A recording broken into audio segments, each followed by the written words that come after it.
आज विधानसभा शीत अधिवेशन 30 कार्य दिवस थिबाबेले प्रथम दिन में अतिरिक्त बजेट आणिबे मुख्यमंत्री।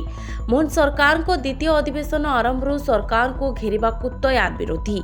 आंब टाकुआ मृत्यु, धान किणा अव्यवस्था, आईन श्रृंखला परिस्थिति बिगिड़ा, आदानी और गंधमार्दन प्रसंग उठाई सरकार को हरड़ घणारे पकाइबाकू योजना करुछंती बीजेडी और कांग्रेस।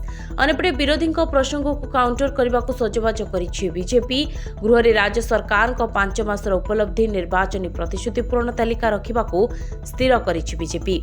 यह सहित विगत 24 वर्ष धरी बीजेडी सरकार समय होइतिबा दुर्नीति और कलाकारनामार तालिका भी खोली काउंटर करने दल योजना करिछि।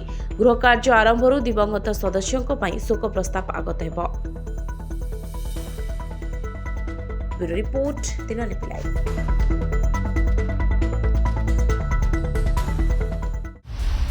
दिनलिपि लाइव को एबे ही लाइक, शेयर, सब्सक्राइब करंतु।